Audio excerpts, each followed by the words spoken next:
saying that. You know, not everybody can get up here and say that. The reason I can say that is because of the way we run this campaign. I take no money from corporate PACs. Like I said, I think they should be abolished. I take no money from federal lobbyists. I take no money from big pharma executives. None of those people. And while we're talking about big pharma, Josh Hawley voted against the $35 insulin cap. Who does that? And now I shouldn't do this, but I'm going to go on an aside because probably the most heartbreaking moment that I had on the campaign trail revolved around this issue. A woman came up to me, crying, and said, I need to tell you what happened to me. I love that you've been working on the insulin cap issue, and this is why. She's like, so my son has relied on insulin since he was a kid. He's a type 1 diabetic. And we went out of town one day, and when we came back, we found out that we'd lost power while we were gone. She's like, I had just gotten our 90-day supply of insulin.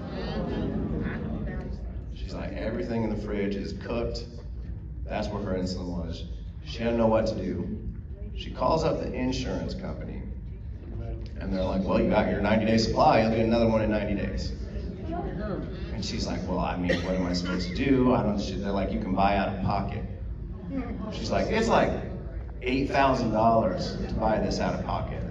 She's like, I can't afford that, I can never afford that. And they're like, well, if you fill out a whole bunch of paperwork, you might get reimbursed for it at some point when you prove it wasn't your problem. She's like, I don't think you get it. Like, I don't have $8,000 just lying around, right? I couldn't get a credit card that would give me that type of credit. I am a paycheck to paycheck person. And she's standing, she's just crying, and she tells me that the worst day of her life was when she gave that kid that cooked insulin and prayed that he survived. That's messed up, people. And Josh Hawley voted against a $35 cap on insulin that's run by a cartel. It's a cartel of 3 companies that jack that price up to an unbelievable amount.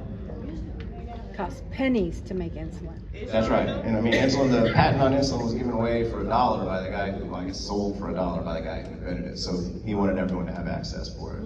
So again, I refuse to transfer any more wealth of our wealth to these people. This is why I take no money from big pharma executives.